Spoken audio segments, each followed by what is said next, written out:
सर्वेभ्यः नमो नमः। संस्कृत व्याकरण है ये, जिसमें कि ये आपकी यूपी बोर्ड में चलने वाली हिंदी की बुक है जो कक्षा 12 में चलती है और इसको मैं पढ़ाने जा रहा हूँ।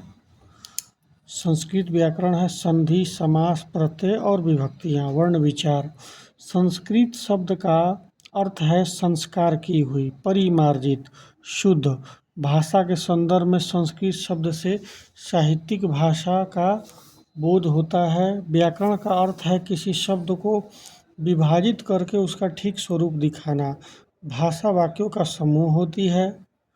वाक्य भाषा का आधार है। वाक्य शब्दों का समूह होता है। प्रत्येक शब्द में अनेक वर्ण होते हैं जिनको अक्षर भी कहा जाता है। अक्षर का अर्थ है अविनाशी, यानी कि जिसका कभी नाश न हो सके। संस्कृत वर्णमाला। संस्कृत वर्णमाला को निम्नलिखित भागों में विभाजित किया गया है: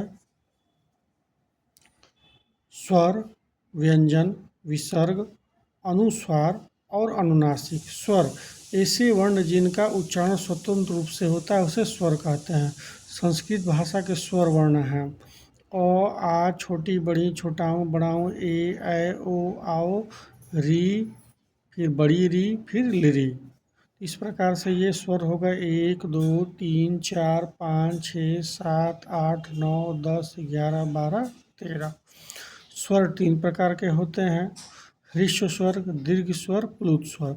ह्रस्व स्वर में एक मात्रा का समय लगता है, जैसे कि अ, छोटी, छोटाऊ, री, लिरी। दीर्घ स्वर में 2 मात्रा का समय लगता है, जैसे अ का बड़ा रूप है आ, छोटी का बड़ा रूप है बड़ी, छोटाऊ का बड़ा रूप है बड़ाऊ। री आपका ए हो गया, ए से आपका ऐ हो गया, ओ हो गया, औ हो गया और इस री का री हो गया। प्लुत स्वर जैसे कि हम लिखते हैं ओम, ओ हो गया। किसी भी स्वर के बाद 3 लिख देने पर प्लुत स्वर होता है। इसे वेदों में प्रयोग किया, जैसे कि ओम का उच्चारण है, मंत्रों का उच्चारण। परिभाषा: ह्रस्व स्वर जिन वर्णों के उच्चारण में कम समय लगता है उन्हें ह्रस्व स्वर कहा जाता है। छंद शास्त्र में इन्हें एक मात्रा वाला लघु स्वर कहा गया है, जैसे कि अ, छोटी, छोटाऊ, री और लिरी। दीर्घ स्वर जिन वर्णों के उच्चारण में ह्रस्व स्वर का 2 गुना समय लगता है, जिसे दीर्घ स्वर कहा जाता है। इनमें द्विमात्रिक का समय लगता है। प्लुत स्वर जिन वर्णों के उच्चारण में ह्रस्व स्वर का 3 गुना समय लगता है उन्हें प्लुत स्वर कहते हैं। हिंदी में किसी भी स्वर के बाद 3 लिख देने पर प्लुत स्वर, अ3, आ3, उ3 और बड़ा उ3।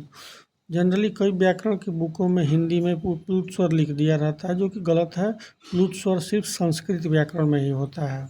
अब स्वर के बाद है व्यंजन। वे वर्ण जिनका उच्चारण स्वर वर्णों की सहायता से किया जाता है उन्हें व्यंजन वर्ण। इनकी आधी मात्रा होती है। व्यंजन जैसे कि हम ये लिखेंगे क, तो क अजंत होता है और क इक्वल होगा क धन अ। क में हलंत लगा रहेगा प्लस अ। क को तोड़ने पे ये होगा क धन अ।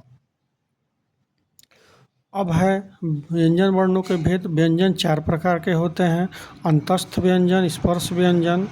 तो अंतस्थ व्यंजन य, र, ल, व। 4 ये अंतस्थ व्यंजन होते हैं: य, र, ल, व। पाणिनि के माहेश्वर सूत्रों में इनकी स्थिति स्वरों और व्यंजनों के बीच में होती है। पाणिनि के 14 माहेश्वर सूत्र होते हैं। स्वरों और व्यंजनों के बीच में स्थिति होने के कारण इन्हें अंतस्थ व्यंजन कहा जाता है। ये स्वर और व्यंजनों के बीच में स्थित होते हैं, इसलिए इनको अंतस्थ व्यंजन कहा जाता है। संस्कृत में इनको अर्धस्वर, आधा स्वर कहा जाता है। हिंदी में य, र अर्धस्वर हैं और आपका अ के बाद है ब। स्पर्श व्यंजन, स्पर्श का मतलब होता है छूना। जिन वर्णों के उच्चारण में मुख के विभिन्न भागों का स्पर्श होता है उन्हें स्पर्श व्यंजन कहते हैं। इनकी संख्या क से लेकर म तक होती है, जैसे कि क वर्ग क, ख, ग, घ, अंग, च वर्ग च, छ, ज, झ, ञ, ट वर्ग ट, ठ, ड, ढ, ढ़, त वर्ग त, थ, द, ध, न, प वर्ग प, फ, ब, भ, म। और है आपका अ अंतस्थ व्यंजन, ब स्पर्श व्यंजन और आपका स है ऊष्म व्यंजन।